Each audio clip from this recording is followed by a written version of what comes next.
Bom dia, pessoal.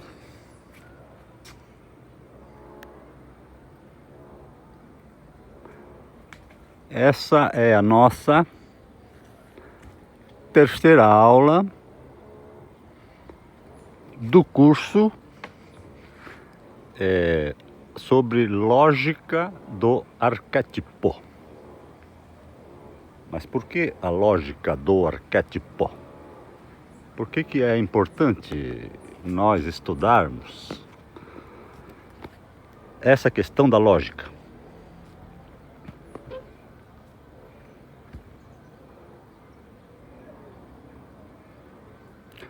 Ela aparece primeiramente dentro da filosofia hegeliana. Para nós que somos assim de uma tendência assim influenciada pelo marxismo, né? Hegel dizia assim que a história humana ela se desenvolvia de um jeito que, apesar das aparências, assim, das contradições aparentes, né, de oposições aparentes, né, a história se desenvolvia como se tivesse um interesse maior, né, que tivesse planejado ela.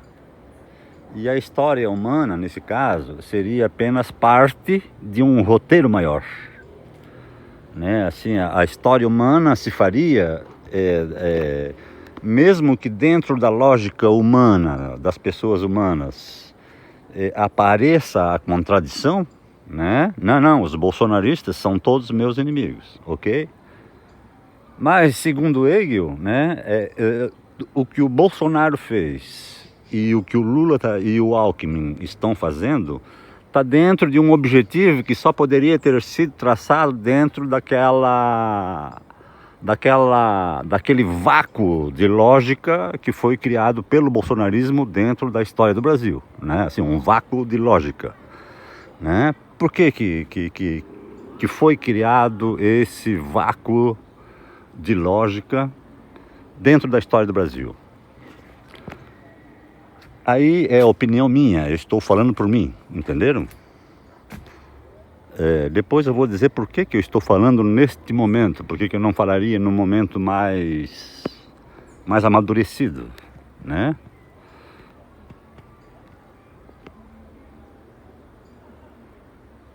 O que acontece é que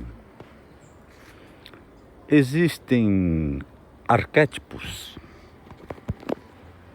né? Um país constrói um arquétipo de funcionamento do seu Estado de Direito, certo? Só que uma parte desse arquétipo, ele não é percebido pelas pessoas que estão ali dentro do tronco do arquétipo, né? Então, o que é o arquétipo? Ele forma uma força que se distribui lá em cima, né? E volta para as raízes e volta para dentro do caule novamente, né? Isso seria uma espécie de um toroide, que o pessoal chama aí pela internet, né?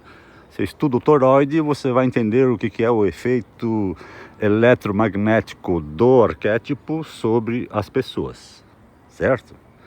Mas então o que acontece? Dentro da história humana, esse arquétipo é uma coisa que não dá para perceber. Os homens que estão ali dentro do caule não conseguem entender que existe um conjunto eletromagnético, uma força maior aqui fora, né, influenciando os indivíduos que estão morando aqui dentro, ok? Né? Então aí você estuda lá o Hegel, né? Aí o Marx diz assim: não, Hegel, o negócio é o seguinte, a gente não pode pré-conceber o arquétipo. O arquétipo não pode ser pré-concebido por nós. Ele tem que ser determinado, a forma dele tem que ser determinada pelo quê?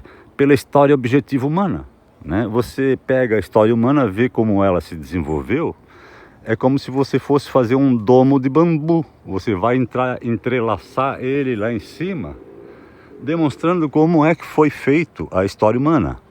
Ah, mas então a história humana, ela tem uma formalidade como se fosse um domo de bambu, entendeu?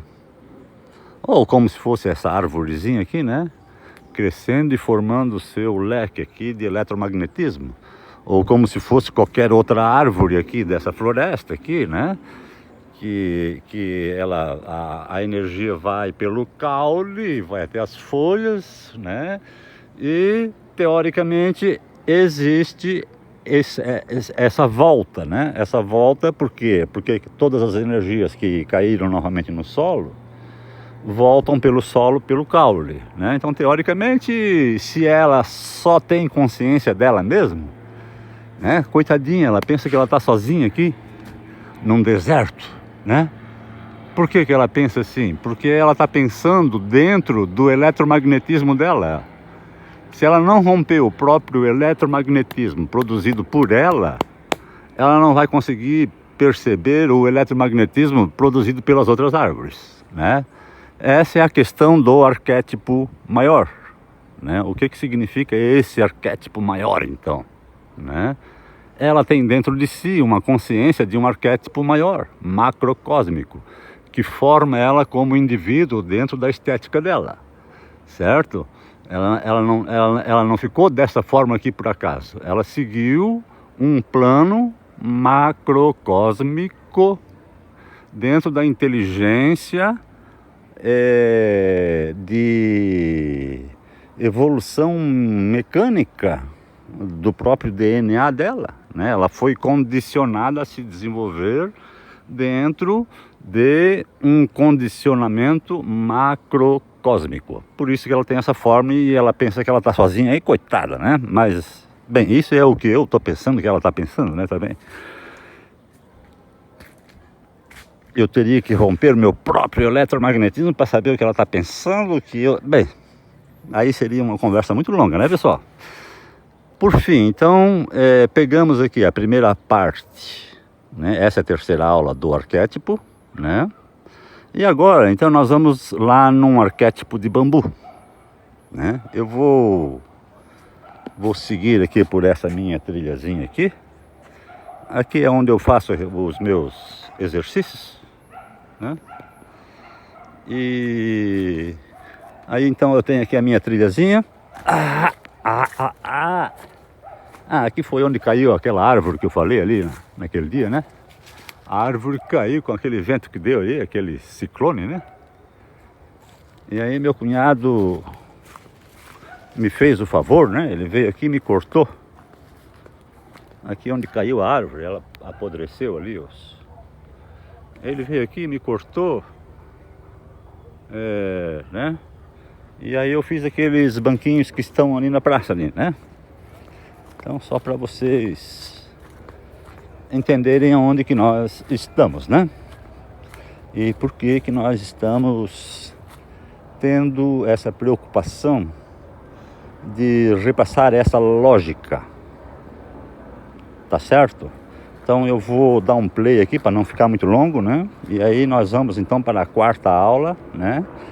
Porque nós temos necessidade de estudar essa lógica nesse momento histórico. Essa é a questão que vai ser discutida na próxima aula.